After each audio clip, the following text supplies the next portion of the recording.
স্বাগত আমার অনলাইন টিউটোরিয়ালে। আমার নাম অমিত দাস। আমি ঝিলিমিলি হাই স্কুলে কর্মরত একজন ভোকেশনাল ট্রেনার।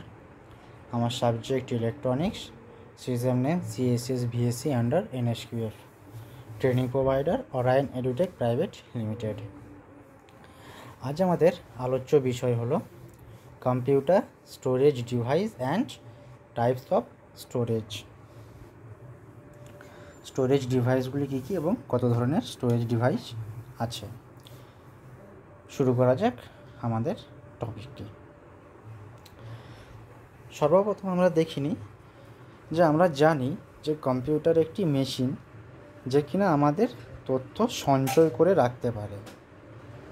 তো এই তথ্য যেখানে সঞ্চয় করে রাখতে পারে, যেখানে জমা থাকবে, তাকে আমরা বলে থাকি মেমোরি। সে কোনো একটা মেমোরির মধ্যে কিন্তু সেই তথ্য জমা থাকবে।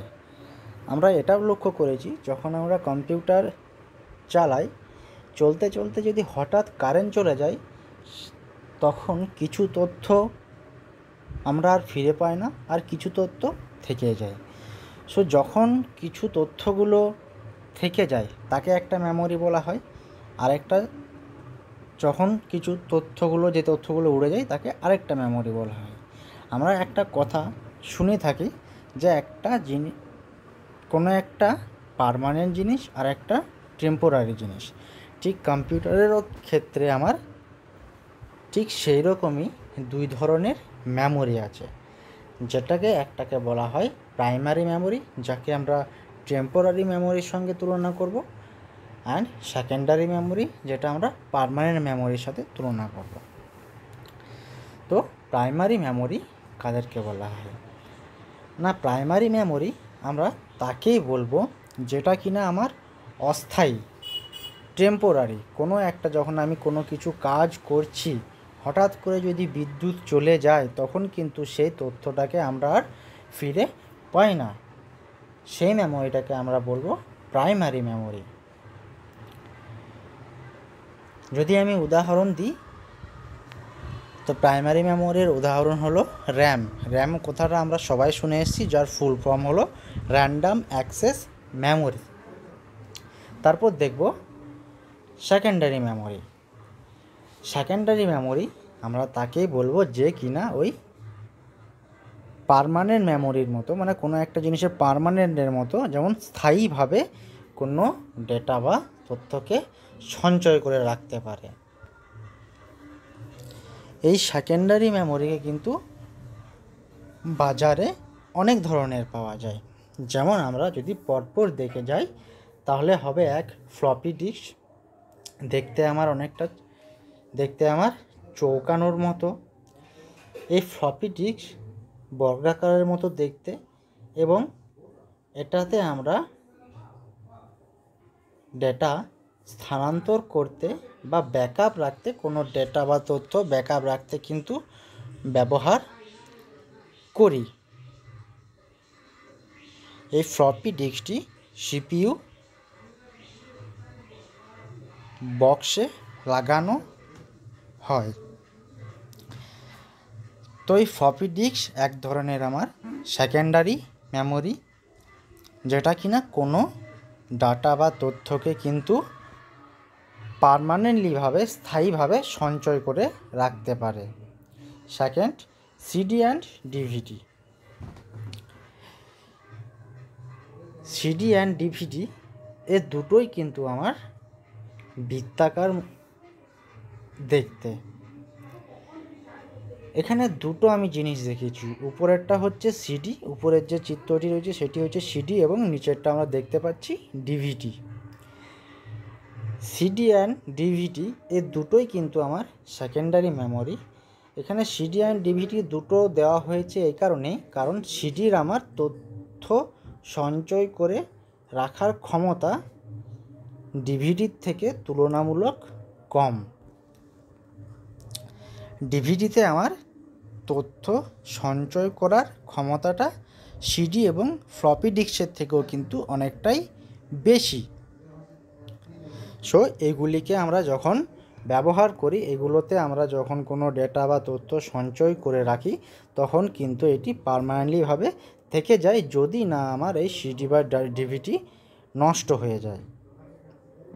তাহলে এগুলোকেও কিন্তু আমরা এক ধরনের সেকেন্ডারি মেমোরি বলতে পারি। দেন আসে পেন ড্রাইভ।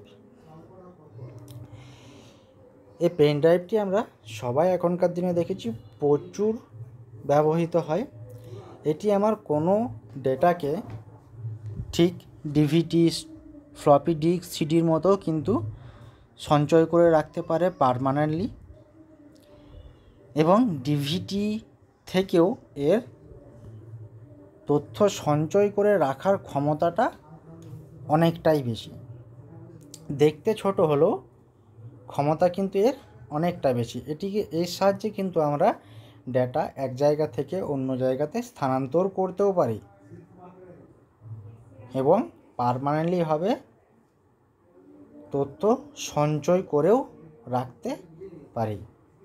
এই পেন ড্রাইভও হলো আমার এক ধরনের সেকেন্ডারি স্টোরেজ ডিভাইস বা সেকেন্ডারি মেমোরি আমরা বলতে পারি। দেন আসে সবথেকে জনপ্রিয়, যেটা আমরা সবাই নাম শুনে থাকি, যেটি হলো হার্ড ডিস্ক। দেখতে অনেকটা ঠিক এইরকম।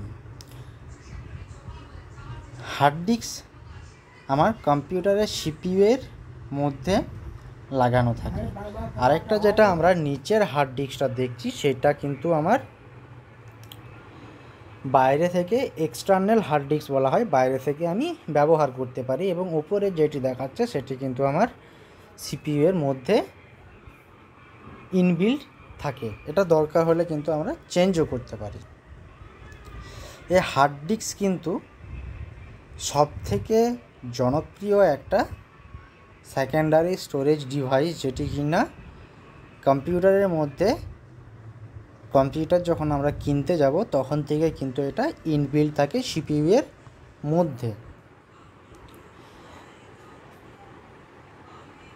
এই হার্ড ডিস্কের তথ্য সঞ্চয় করা ক্ষমতাটা কিন্তু আমার floppy disk, CD, DVD, pen drive এগুলোর থেকে যথেষ্ট পরিমাণ বেশি,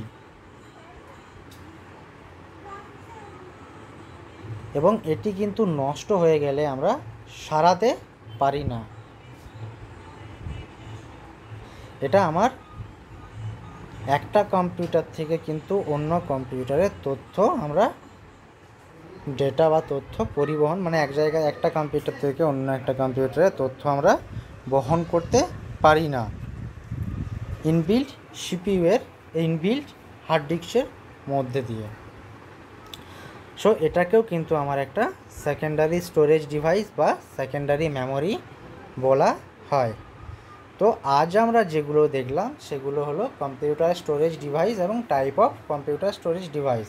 কম্পিউটার স্টোরেজ ডিভাইস আমরা জানলাম যে স্টোরেজ ডিভাইস আমরা কাকে বলবো, যেখানে আমার কম্পিউটারে কোনো তথ্য জমা থাকে। সেখানে আমার দুটোভাবে জমা থাকে, একটা পার্মানেন্টলি আর একটা টেম্পোরারি। যেটা পার্মানেন্টলি তাকে আমরা বলবো সেকেন্ডারি স্টোরেজ ডিভাইস বা সেকেন্ডারি মেমোরি, এবং যেটি টেম্পোরারি থাকে তাকে আমরা বলবো প্রাইমারি স্টোরেজ ডিভাইস বা প্রাইমারি মেমোরি। এবং এই সেকেন্ডারি মেমোরিগুলো কিন্তু আমরা বাজারে অনেক ধরনের কিনতে পাওয়া যায়, যেমন আমরা দেখলাম floppy disk, CD, DVD, pen drive, hard disk. ভিডিওটি দেখার জন্য ধন্যবাদ।